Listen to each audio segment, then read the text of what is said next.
When the courtroom lights dimmed and the last cameras stopped rolling, Johnny Depp thought the noise might finally fade. But fame doesn't forgive, and secrets never really die.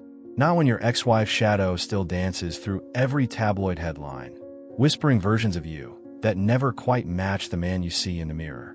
It was 6 months after the final verdict when Johnny found himself alone in a dive bar outside Joshua Tree. The kind of place where the jukebox only plays old rock ballads, and nobody cares who you used to be. He'd grown his hair out again, let the gray at his temples show. No entourage, no lawyer on speed dial, just a battered notebook and a cheap pen, the pages half filled with half-finished lyrics. Outside, desert wind rattled the neon sign. Inside, Johnny hunched over his bourbon, thinking about silence. Real silence, not the kind you buy with settlements and PR teams. The kind you earn by outliving the lie. Then she walked in. Amber Heard, or at least the ghost of her. Same sharp jawline, same flick of gold hair half-tucked under an old denim cap. She hesitated by the door, like she wasn't sure who'd find who first. When her eyes met his, there wasn't anger. Not this time. Just exhaustion, like two wolves too tired to keep snarling. Johnny didn't move. He watched her drift closer, boots echoing on cracked linoleum. She stopped just short of his table. Close enough he could see the tiny scar by her eyebrow he'd memorized a lifetime ago. "Johnny," she said, voice lower than he remembered. No courtroom theatrics. Just her, stripped bare. "Can I sit?" He gestured at the empty chair. "Not my bar. Not my rules." Amber dropped into the seat like the bones in her knees had given out. She didn't order a drink. She didn't look at him right away, either. Instead, her eyes flicked to the battered notebook, the pen resting on top. "You still writing?" she asked. Johnny snorted, low and humorless. "Trying to."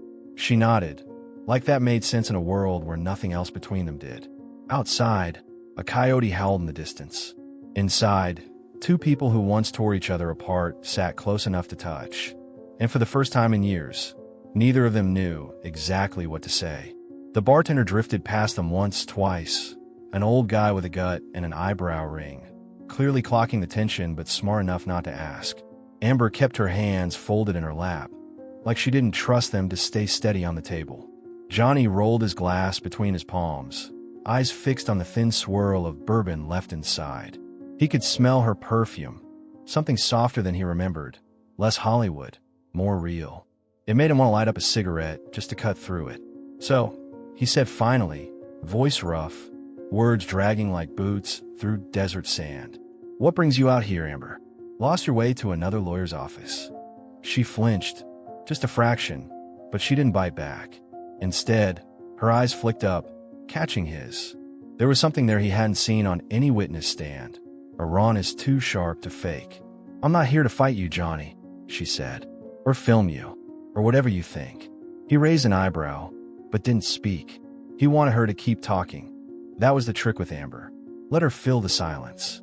The truth always slipped out when she thought no one was recording. She exhaled, shaky. "I've been staying in Palm Springs. Just trying to breathe. But they follow me too. The headlines. The fans. The people who think they know what happened." A corner of Johnny's mouth tugged up. Not a smile. Something sadder.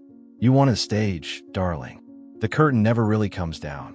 Her eyes narrowed at that, old fire flickering for half a second before dying again. "Don't do that," she murmured. "Don't act like you didn't want it to." He leaned back, the chair creaking. "Didn't say I didn't. I just didn't think it'd eat me alive." The jukebox clicked to a new song, something by Tom Petty. "Free Fallon." He almost laughed at the irony. Amber rested her elbows on the table now. Closer. "Look, I didn't come here to rehash it. I came because I heard you were here. And because..." She paused, searching his face. "I needed to see you weren't the monster I built in my head." Johnny's knuckles tapped the table, slow and hollow. "And what do you see?" She didn't answer right away. Outside, another coyote cried to the night. Inside, two people who once sold their secrets to the world stared at each other and wondered what secrets were left to sell. Amber didn't answer him right away. Instead, she leaned back just enough to break the spell, eyes drifting past Johnny's shoulder to the cracked mirror behind the bar.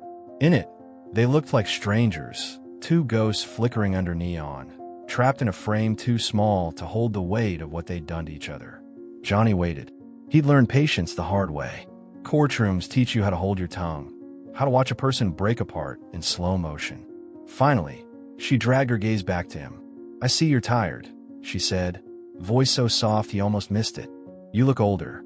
He let out a dry laugh, tipping back the last sip of bourbon. "Time does that. Lies do that faster." She flinched at that. Good. He wanted her to flinch. He wanted her to feel it, because maybe then it wouldn't rot him alone. Amber shifted, elbows sliding off the table. She glanced at his battered notebook again, the corner curled where he'd dog-eared a page. "You writing about us?" Johnny's jaw tightened.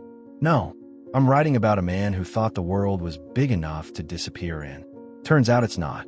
She looked down at her hands, thumbs worrying a raw patch on her knuckle. I thought if I won, it would stop. The noise, the hate. But it didn't." "You didn't win," Johnny said, and the words came out flat. Heavy. He didn't mean the verdict. They both knew that part by heart. He meant something older than the lawyers and the cameras. She met his eyes then, and for a moment the bar fell away. There was just them, two people who tried to ruin each other and ended up stuck in the same wreckage. "I didn't come here for forgiveness," she whispered. "Good," Johnny said. "I'm all out." They sat there, the jukebox humming behind them.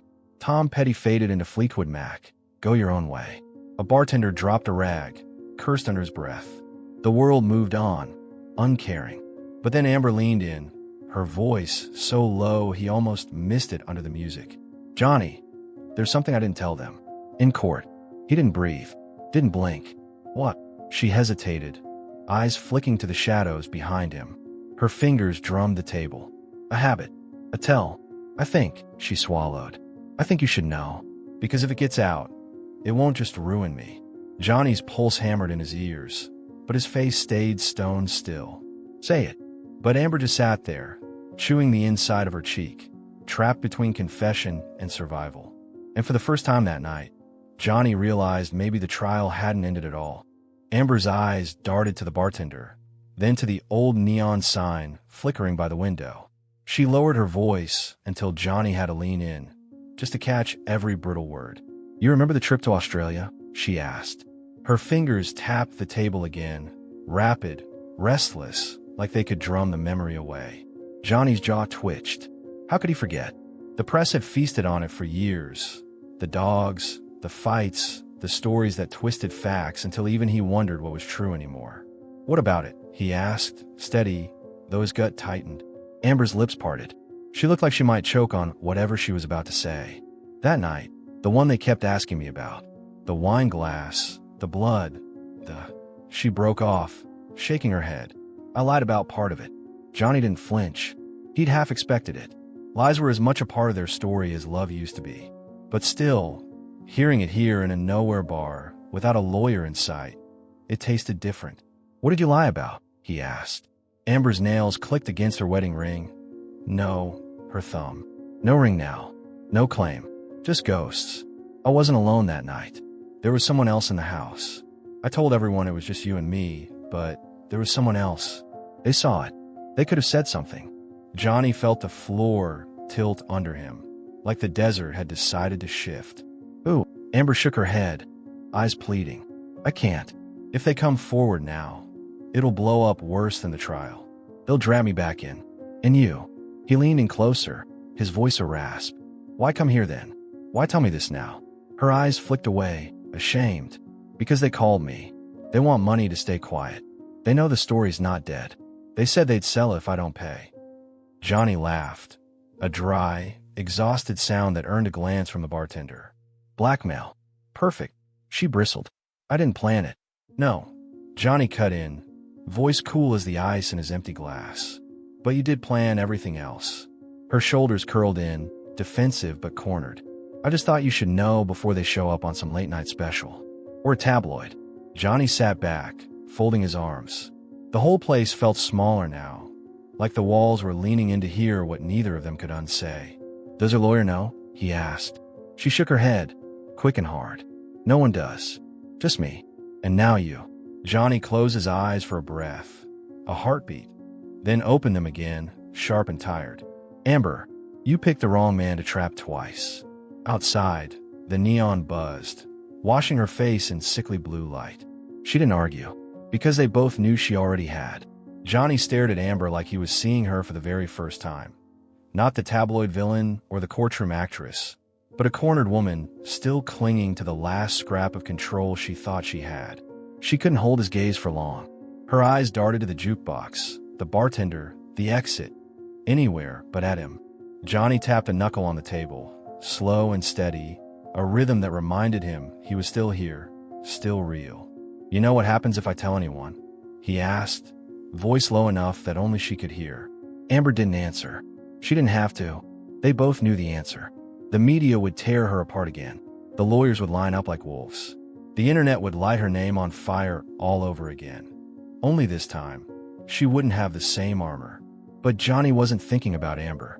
He was thinking about himself, about the years he'd spent clawing back scraps of his name, piece by ragged piece, about the nights he'd sat alone in cheap hotel rooms, wondering if there was anything left to save. And now this. One more buried matchstick, waiting to burn it all down. Amber's voice cracked through his thoughts. "I'm not asking you to lie for me. I'm just asking you not to feed them." He let out a short, bitter laugh. "Them? Amber, you made them." She winced, but didn't deny it. Instead, she pulled her bag in her lap, fingers fumbling with the zipper. She pulled out a battered envelope and slid it across the table. "What's this?" Johnny asked, though he already guessed. "Cash," she said, all I could pull together without setting off alarms. "I thought maybe, I don't know, if you know someone who can make this go away." Quietly, Johnny didn't touch the envelope. He just looked at it, then at her. "You really think I'm your fixer now?" "No," she whispered. "I just didn't know where else to go." For a heartbeat, Johnny saw her like she must have looked when she first walked into his life. Hungry for attention, desperate for safety, a hurricane wearing lipstick and perfume. Back then, he thought he could fix her. Now he knew better. He pushed the envelope back toward her with 2 fingers. "Keep your money." Her mouth opened. "Closed." "Johnny, please." He cut her off with a sharp shake of his head. "You made your mess. You clean it up. You want to run from the truth? You pay for yourself." She stared at the envelope like it was a snake waiting to strike. "And if they go public?" Johnny leaned back, letting the silence bite. Then he gave her a smile, small, sad, but edged with the steel she'd forgotten he still had. "Then maybe the world finally sees all of you, Amber. Not the script, not the tears, just you." Outside, the desert wind rattled the sign again. Inside, 2 ghosts stare each other down. No lawyers, no cameras. Just the truth that neither could bury forever. Amber stared at the envelope like it might burst into flames between them. Johnny didn't blink. He'd weathered bigger storms than this bar could hold. Storms with brighter lights and sharper knives. The bartender cleared his throat, drifting by to wipe the already clean counter. He didn't ask if they needed anything. The tension between them was thicker than the smell of cheap whiskey. Finally, Amber shoved the envelope back into her bag. Her hands trembled. She tried to hide it, but Johnny noticed. He noticed everything now. "You think this is easy for me?" she said, her voice a raw whisper. Johnny tilted his head, one brow arched. "Do you want sympathy, Amber? Really?" She flinched again. This time, she didn't fight back. The fight had drained out of her. He could see it. In the slump of her shoulders, the shallow rise and fall of her breath. I can't have it come out. Not now. Not like this," she said. "I'm barely getting roles as it is. If this hits." "You should have thought about that before you built your story on a lie," Johnny said flatly. She bristled, but the old spark didn't ignite. Instead, she dropped her eyes to the table, tracing a scratch in the wood with her fingertip. "They said they'd leak it to the tabloids. TMZ, maybe worse. They have photos, Johnny, of me, of you, of that night." He stiffened, just slightly, but she saw it. Amber leaned in, desperate now. "We were both drunk, out of our minds. If they twist it..." Johnny cut her off with a snort. "Let them twist it. They've twisted everything else." She slammed her palm down, drawing a sharp glance from the bartender. "You don't get it. They'll say I lied about everything. They'll say you paid me off, that you were blackmailing me. It'll flip the whole verdict. And you'll get dragged back through the mud again." And this time, Johnny's jaw tightened. He could already see the headlines. Secret photos leak. Depp paid off heard. Was the trial a lie? The thought of crawling back onto that stage, the depositions, the cameras, the crowds chanting for blood, made bile rise in his throat. Amber leaned closer, voice low, frantic. "You can stop it. Talk to them. They'll listen to you." He gave a humorless laugh. "Amber, you made your bed. Now you're scared to sleep in it." But inside, something cold and sharp twisted in his gut. If she was telling the truth, if those photos were real, it wouldn't just wreck her. It could blow a hole clean through the tiny piece he'd rebuilt. Amber sat back, defeated for a breath. Then she whispered, "Johnny, please. If you ever cared about me." He cut her off with a bitter smile. "That's the problem, darling. I did." And for a moment, in the cheap neon and the stale bar air, they were just two people again, both terrified of the ghosts they'd set loose. The silence between them felt heavier than the stale air. The bartender pretended to polish glasses, eyes darting back whenever he thought they wouldn't notice. Johnny knew this moment, this hush right before you decide whether to burn the bridge or cross it anyway. Amber's hands fumbled with her bag strap, her eyes flicking to the door like she was ready to run. But she wouldn't. She couldn't. Johnny could see in her shoulders. She was too tired to run again. Finally, he pushed his empty glass aside and leaned forward, elbows on the battered wood. "Who is it, Amber? Who's shaking you down?" She hesitated, just long enough to remind him who she was. Then she whispered, "He used to work for my legal team. A runner. He'd pick up files, deliver papers." I didn't think twice about him. But that night, he was there. I don't even remember how. I think he showed up with more wine. Or something. Johnny's jaw twitched.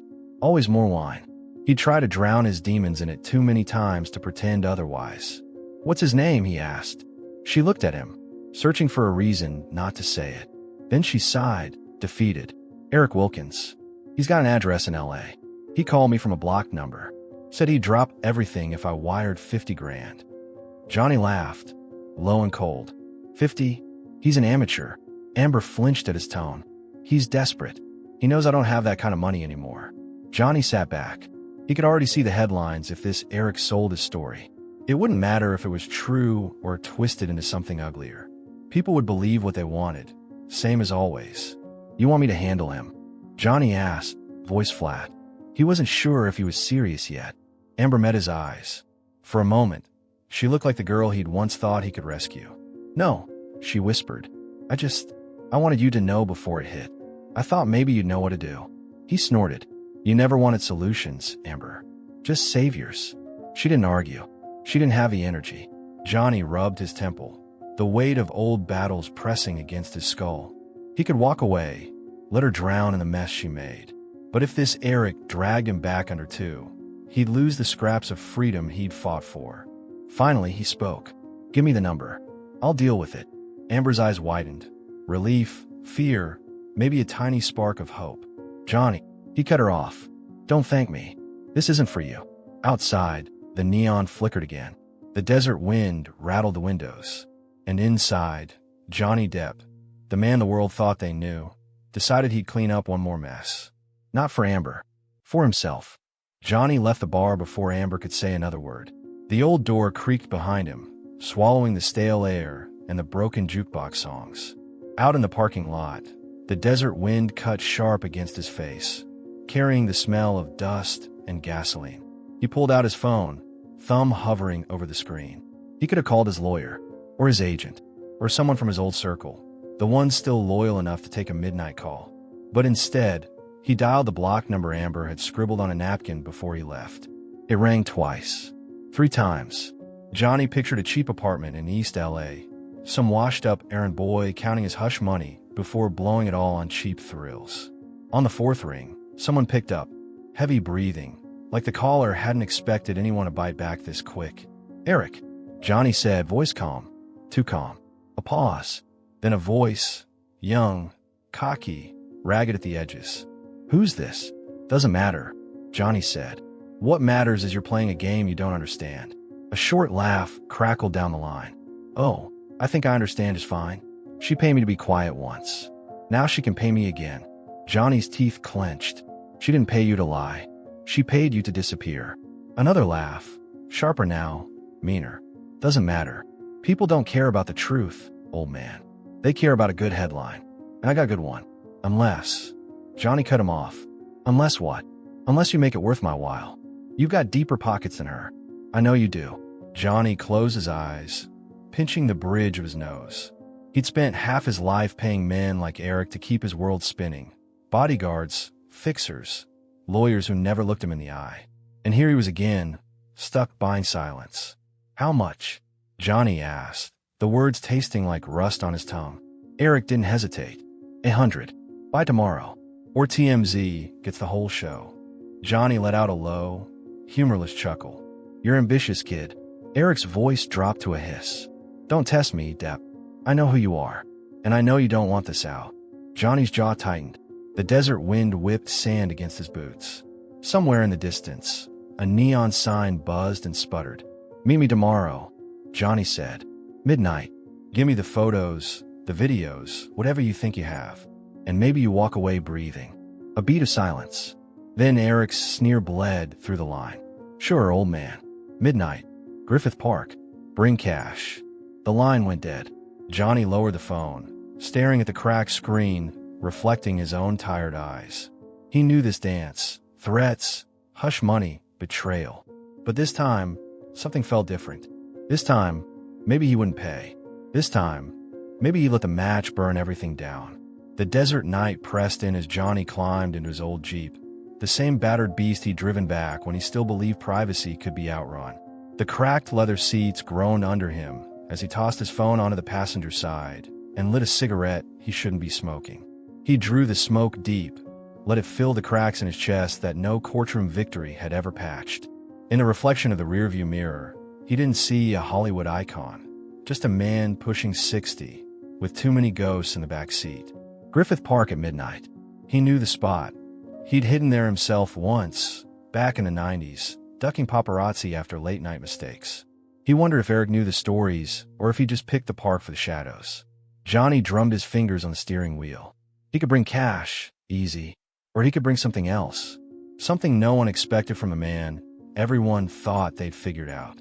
He flicked Ash out the window and pulled up an old contact. Luis, a fixer who'd once cleaned up a mess in Miami without leaving a bruise. Luis hadn't heard from Johnny in years. But when he answered, his voice was the same. Calm, dangerous, discreet. Depp, never thought I'd hear your voice again. Didn't think I need to make this call again, Johnny rasped. Luis waited. He was good at that.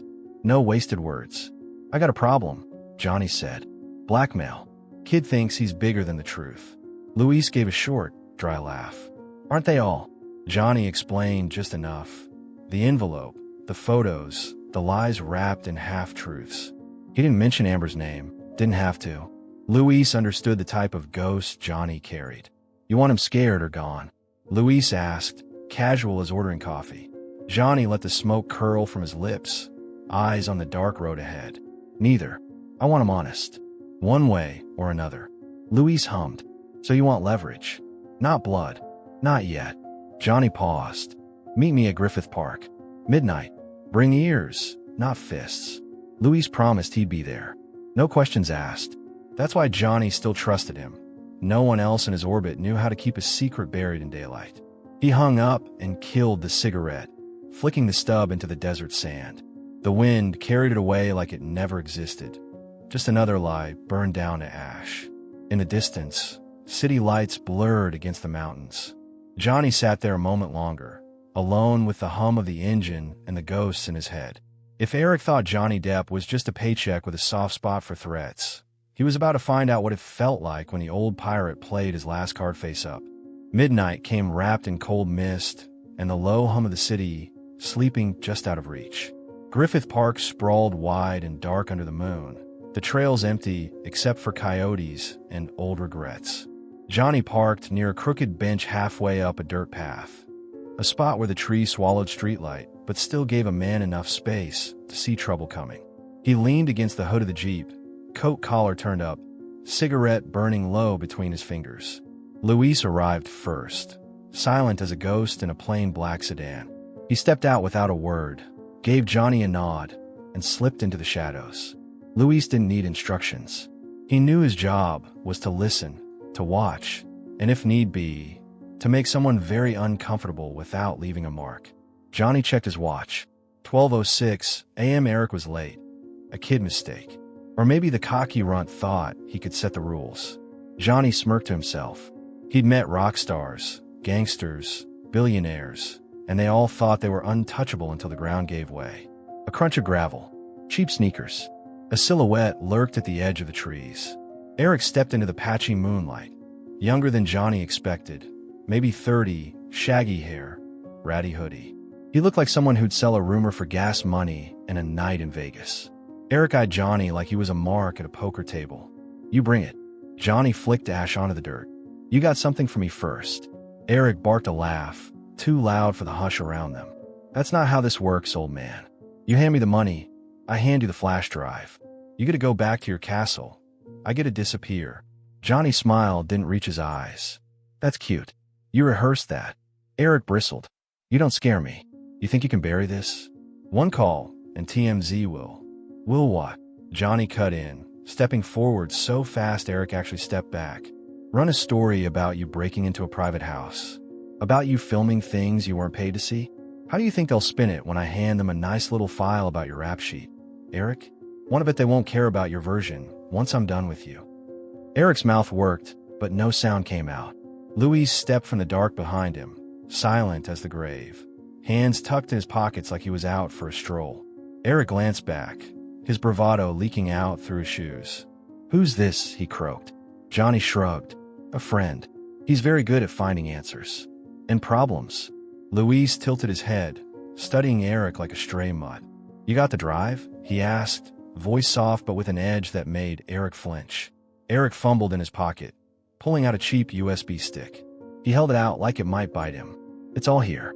Photos, video dates. You pay me, you never see me again. Johnny stepped closer, close enough to smell Eric's stale cologne and the cheap whiskey on his breath. He plucked the drive from Eric's fingers. Thing is, kid. Johnny's voice dropped to a whisper. I don't think you're gonna vanish tonight. I think you're gonna wish you did. Eric's eyes darted between Johnny and Louise.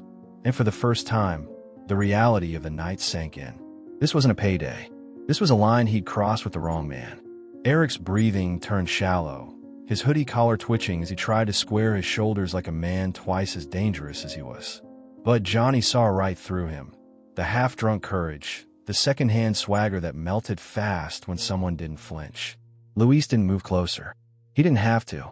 His stillness was enough. Eric's eyes kept darting to the dark shape behind Johnny, his mind scrambling for an exit that wasn't there. Johnny turned the flash drive over in his hand, weighing it like a coin flip. Part of him wanted to crush it under his boot and scatter the shards in the dirt. But that wouldn't erase the real mess. There were always backups. Always more lies. He leaned in, close enough for Eric to feel his breath. You know what your mistake was, kid? He asked, voice soft, almost kind. You thought this was about money. Eric swallowed, Adam's apple bobbing. It is about money, he croaked. What else could it be? Johnny gave a dry laugh that didn't touch his eyes. No, it's about respect. It's about you thinking you could drag my name through the dirt for a paycheck, that you could hold me over the same fire I crawled out of once already. Eric's bravado slipped another inch. Look, I'm not trying to ruin you. I need the money. That's it. You pay me tonight, I'm gone. I swear. Louise finally spoke, his voice so calm it felt like a knife slipping under the ribs. And if someone else waves a bigger check next week, you sell him out again. Eric opened his mouth, then shut it, teeth clicking. His eyes flicked to the shadows beyond Louise, as if expecting the trees to spit out a miracle. None came. Johnny pocketed the flash drive. Here's what's gonna happen, he said, each word clipped and clear. You're gonna leave this park tonight with nothing. No money, no photos, no lies left to peddle. Eric's face flushed red.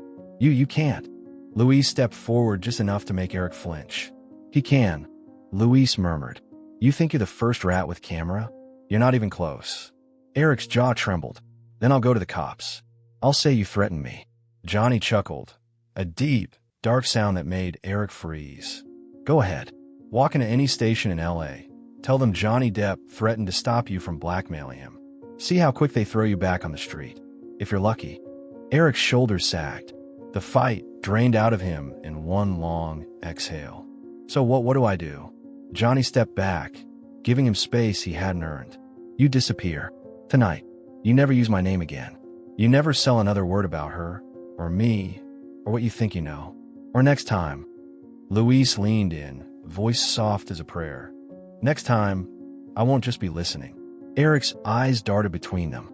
He nodded, quick, jerky, desperate. Fine. Okay. I'm done. I swear. Johnny let out a slow breath, feeling the desert cold sink into his bones. Good. He turned his back on Eric. The kid's fear enough to keep him rooted. Luis lingered just behind him, silent as the shadows swallowing the path. As Johnny walked back toward the Jeep, he didn't bother looking over his shoulder. He didn't need to. The message was clear enough. This time, the price of silence wasn't money. It was fear, the only currency some people still understood. Johnny's boots crunched along the dirt path as he walked away from Eric, each step sinking into the weight of what he'd just done, and what he hadn't. Luis fell in beside him, matching his pace without a word. That's why Johnny trusted him. No congratulations, no questions, just quiet. The Jeep sat under the lone street lamp like an old, loyal horse waiting to be saddled up again. Johnny paused at the driver's side door, the metal cold under his palm. For a moment, he looked up at the city lights flickering below Griffith Park, a glittering sprawl that fed on gossip and scandal like a beast that never slept. He wondered if tonight changed anything at all. One blackmailer silenced, but the truth, the mess, still curled up in his chest like an old scar that never really closed. He'd protected Amber, in a way. Protected himself too, but it didn't feel like any victory. Not anymore. Luis leaned against the hood, lighting a cigarette of his own. You did the right thing, he said finally, exhaling smoke that drifted into the cold. Johnny let out a dry laugh. Is that what it's called these days? Luis shrugged. You didn't pay him. You didn't bury him. You gave him a choice. That's cleaner than most men do. Johnny watched the flame at the tip of Luis's cigarette flicker in the wind. Cleaner, maybe. Still dirty, enough to get under your nails. They stood there in silence, the night carrying the faint howl of a coyote deeper in the hills. Johnny's mind drifted to old sets, old stages, places where lies were scripted and easy to sell. Out here, the real lies stuck harder. Luis finished his cigarette, flicked the stub into the gravel. You want me to keep eyes on him? He asked, like he was asking about the weather. Johnny hesitated. Part of him wanted to say yes. Keep the leash tight. Make sure Eric never found another buyer for his half-truths. But another part, the bone-tired part that just wanted the noise to stop, shook his head. No, he said. Let him crawl off. If he's smart, he'll know there's no profit left in my name.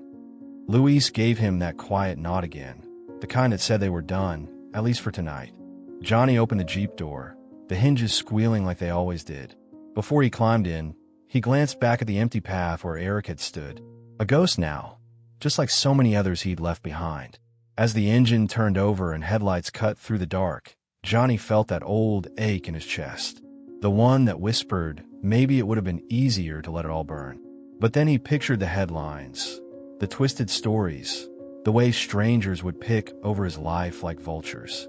No, tonight, he'd held a match. And for now, that was enough. Johnny drove through the sleeping city with the windows cracked, letting the cold night air push the stale smell of smoke and old ghosts out of the Jeep. The streets were nearly empty, just the late drifters and tired cabs drifting under the sickly orange glow of the streetlights. Somewhere around sunset, his phone buzzed in the cup holder. He ignored it first. He wanted silence, just for a mile or two, but the damn thing kept lighting up like a stubborn ghost tapping his shoulder. At a red light, he gave in. One new message. Unknown number. I know what you did tonight. Meet me at the chateau before dawn. He read it twice, thumb hovering over the screen. He didn't have to guess who it was. Amber. Of course she knew. Maybe she'd always known what he'd do the second she dumped her mess at his feet. The light turned green. He didn't bother replying. There was no point. If she wanted to talk, she'd wait. She always did. He let the Jeep crawl back toward the old hotel off Sunset, the one place left in this town that still felt half real to him. When he pulled into the parking lot, the neon sign of the Chateau Marmont flickered like a broken halo. Johnny had history here, too much of it. Scandals, love, secrets traded over wine, and whispered through the cracked windows of bungalow suites. The press would kill for a snapshot of him here tonight, but they were all asleep or chasing fresher blood. He parked in the back, near the kitchen entrance. Always the same routine. Slip in the side door, take the stairs, avoid the lobby. He moved like a ghost up the old carpeted hall, the hush of the hotel wrapping around him like an old coat. Room 34. He knocked once, soft, polite, absurd for the mess they'd made together. He heard movement inside, the shuffle of bare feet, the faint click of a chain sliding free. Amber opened the door, just wide enough to see his face. Her hair was tied back, eyes swollen like she hadn't slept since the bar. She didn't say a word, just stepped aside to let him in. Inside, the suite looked like it always did with her. Half chaos, half performance. Empty glasses, a suitcase gaping open, papers scattered like old regrets. She perched on the arm of the couch, arms wrapped around herself, as if she could hold all her sharp edges together. "You did it, didn't you?" she asked, her voice too calm for the quake in her eyes. Johnny didn't answer. He dropped into a chair opposite her, heavy and tired. He pulled the flash drive from his coat pocket and set it on the coffee table between them. Amber stared at it like it was a live grenade. "Is it over?" she asked. Johnny studied her face, the way it cracked when she thought he couldn't see. "Depends," he said quietly. "Do you want it to be?" She didn't answer. Outside, the neon flickered and the city shifted, hungry for another story to chew apart. Amber's fingers twitched like she might reach for the flash drive, but she didn't touch it. Instead, she hugged her knees up onto the couch, small and fragile in a way Johnny knew better than to trust. "It was never supposed to get this far," she said, voice hoarse. "Eric wasn't supposed to. He wasn't part of the plan." Johnny let out a bitter laugh, dry as desert wind. "There's always an Eric, Amber. You feed them scraps, they come back for the whole meal." Her eyes flicked up, sharp again. "Don't put this all on me. You think you're cleaning this? You think the mess didn't start with you?" Johnny leaned back, exhausted, letting her spit her venom if it helped her feel like she still had control. He'd heard it all before. The blame, the half-truths twisted until they felt like justice. "You call me here," he said flatly. "So say what you need to say." Amber pushed off the couch, pacing to the window where city lights smeared the glass like oil paint. "I need you to promise me you won't use it. The photos, the videos, bury them." Johnny's gaze dropped to the flash drive, that cheap plastic coffin for every secret they'd ever whispered into hotel sheets and courtroom shadows. He felt its weight, heavier than any hush money he'd ever paid. "And when the next kid comes knocking," he asked quietly, "or the next lawyer, or the next twisted headline?" Amber turned, her face tight with something that looked like shame, but flickered too fast to trust. "Please, Johnny. I'm so tired. If you let it go, maybe they will too. I can't survive another fight." A bitter edge cut through him. All those years dragging his name back from the edge of ruin, just to stand here at 3 a.m., holding someone else's grenade. He ran a hand through his hair, feeling the grease and sweat of a night that had gone too long. "You want me to trust you?" he asked. "After everything?" Amber stepped closer, so close he could smell the hotel soap on her skin. Her eyes glistened, a trick she'd used on juries, cameras, friends. But under that shine, there was something raw. "Not me," she whispered. "Trust that you're better than this, better than dragging it out forever." Silence stretched between them, broken only by the hum of neon and the city sighing beyond the glass. Johnny looked down at the flash drive. His thumb pressed into it until the cheap plastic creaked. He could crush it. He could leak it. He could hold it over her like a sword forever. Or he could do what scared him most: let it go. Johnny sat there with the cheap plastic drive digging into his palm, like it might bite him if he squeezed too hard. Amber stood so close he could feel her breath, warm and trembling. A small reminder that for all the lies, for all the twisted headlines, there were still two people in a room, broken in ways only they knew. He turned the flash drive over once, twice, feeling the weight of every headline it could spawn. He'd been a monster in the tabloids, a fool, a victim, a villain. The world had written him 1,000 ways, most of them wrong. And yet here he was, still holding the pen. He closed his fist around the drive. Amber flinched, but didn't look away. He could see her bracing for it. The explosion, The threat, the final twist of the knife. Maybe she deserved it. Maybe they both did. Johnny's eyes drifted to the old hotel wallpaper, faded and peeling at the edges like everything else they'd built together. He remembered how it felt the first time he'd seen her, how her laugh had made him reckless, how the world had seemed like it might forgive them both if they just stayed hidden long enough. That fantasy had died 100 deaths. This was just the funeral. Slowly, deliberately, Johnny opened his hand. He set the drive on the glass coffee table, then reached for the half-empty whiskey bottle beside him. With a flick of his wrist, he poured the rest over the cheap plastic until it gleamed under the dim light, slick and ruined. Amber sucked in a breath, a small sound that cracked like old ice. "What are you doing?" Johnny pulled out his lighter, the same battered Zippo he'd carried on sets for years, a pirate's good luck charm. He flicked it open, flame dancing gold. For a heartbeat, he held it there, the fire reflected in Amber's wide eyes. Then he dropped it. The whiskey caught in an instant. A hiss, a flash, a brief hungry flame that devoured the secrets sealed inside cheap plastic and desperate threats. Smoke curled toward the ceiling, carrying away years of whispered confessions and courtroom shadows. Amber stumbled back, hand to her mouth, eyes wet but unreadable. Johnny just watched the flames sputter out, leaving behind a blackened smear of melted truth on the glass. He didn't look at her when he spoke. His voice was raw, more gravel than silk. "It's done. You want to ruin yourself again, that's on you. But I'm done paying for it." Amber sank onto the couch, shoulders trembling, maybe in relief, maybe in defeat. Johnny couldn't tell anymore, and he didn't care to try. Outside, dawn was starting to break, weak light creeping through the torn curtain, promising nothing but another day. Johnny pushed himself up, knees aching, heart lighter in a way that almost scared him. He didn't look back as he crossed the room, boots quiet on the worn carpet. At the door, he paused just long enough to hear her whisper his name, small, like a prayer she'd never say again. He didn't answer. The door clicked shut behind him, and for the first time in years, he left the ghosts where they belonged, locked in a hotel room, alone with the ashes. The hallway outside Amber's suite felt too bright after that stale, smoky room.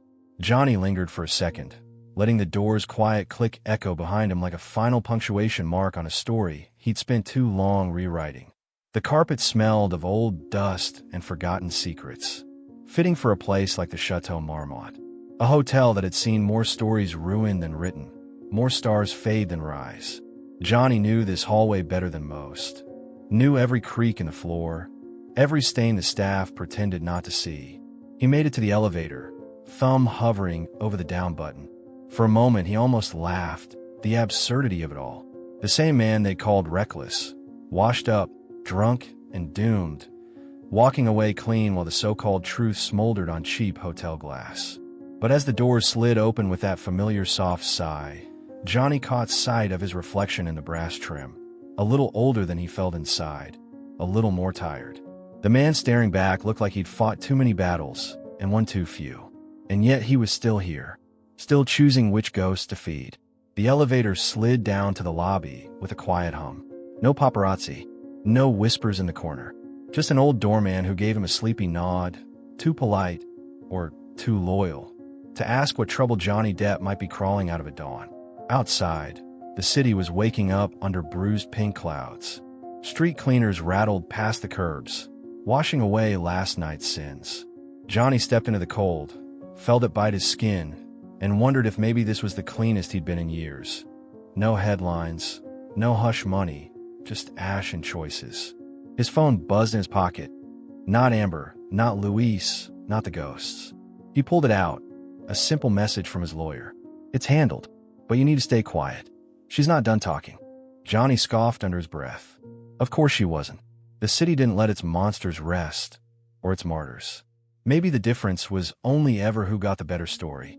He tucked the phone away, pulling his coat tighter as he crossed the street toward his Jeep. The world felt fresh in that sharp, fleeting dawn, a moment of clarity before the headlines caught up. Before he slid behind the wheel, he looked back at the hotel's old neon sign, flickering out like a dying star. Maybe tomorrow she'd find a way to spin the ashes into gold. Maybe tomorrow the world would find a new scandal to chew on. But for now, he'd bought himself a little silence. And for Johnny Depp, silence was worth more than any headline ever written. Johnny stood by the Jeep for a moment, the metal cold under his hand, keys digging into his palm. He could feel the sun crawling up behind the city towers, slicing through smog and neon ghosts alike. For a second, he closed his eyes, let the traffic hum and birdsong remind him that life went on, even if last night never really left. He pulled the driver's door open and froze.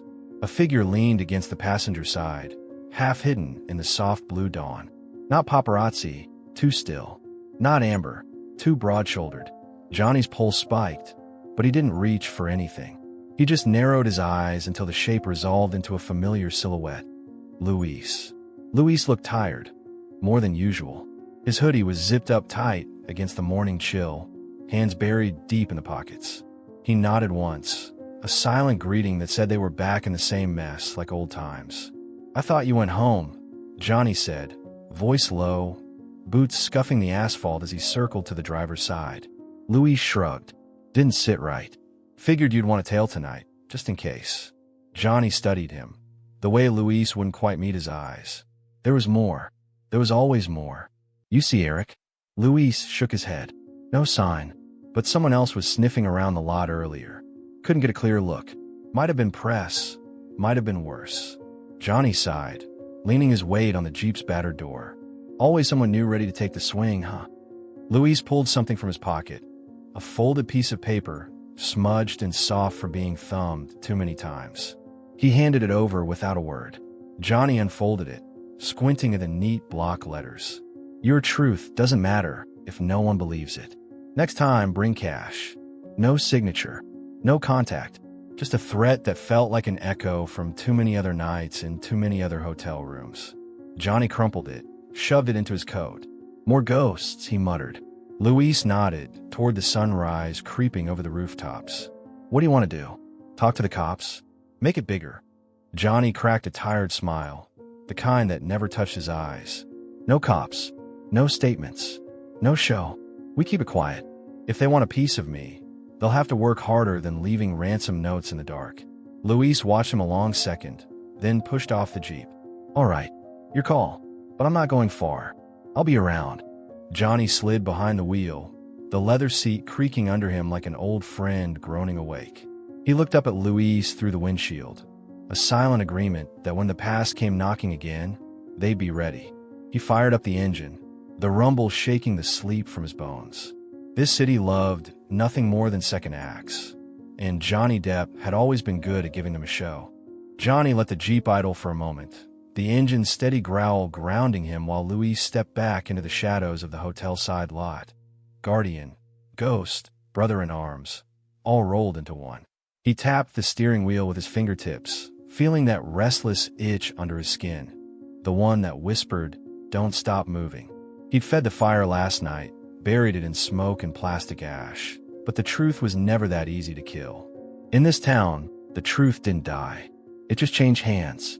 The sunrise painted the city in gold that didn't belong here, too clean for the cracked streets and the stories that leaked from every window. Johnny pulled out of the lot, tires crunching gravel. The road opened up in front of him, the early traffic sparse enough to make him feel like he still had time to outrun the headlines. At a red light on Sunset, he caught his reflection in the rearview mirror. The same battered eyes, same history carved into the creases at their corners. Maybe Luis was right. Maybe he'd done the right thing. Or maybe all he'd done was buy a few more hours before the vultures found something else to circle. His phone buzzed again on the passenger seat. One more message. No name this time. Just 3 words that made his chest tighten. "This isn't over." He huffed a laugh that tasted like smoke and bad memories. Of course it wasn't. With Amber, with Eric, with the city, it never really ended. It just paused, waited for the next crack in his armor. The light turned green, and Johnny eased the Jeep forward, blending into the hum of early commuters and silent promises. He didn't know where he was headed. Maybe back to the studio lot. Maybe to a hidden dive where no one cared who he used to be. Maybe just away from the ghosts for a while. At the next light, he lowered the window, letting the wind cut through the stale air inside. A few passers-by glanced at him. A scruffy man in an old hat, just another story rolling by. None of them saw the scandal stitched to his name, the secrets melted on hotel glass, the empire of rumors waiting to rise again. Johnny smiled, faint but real. If they wanted another headline, they'd have to find him first. He had miles to go, and for once, he liked the odds. He glanced at the mirror one last time, not to check for shadows, but to remind himself that, for now, he still got to choose what the world saw. Then he pressed down on the gas, let the city slip behind him, and chased whatever silence was left before dawn turned cruel again. Fire, thank you for riding through this raw, untold story. If you want more unfiltered tales like this, don't forget to subscribe, leave a comment, and hit that bell. There's always another truth waiting to be told. See you in the next one.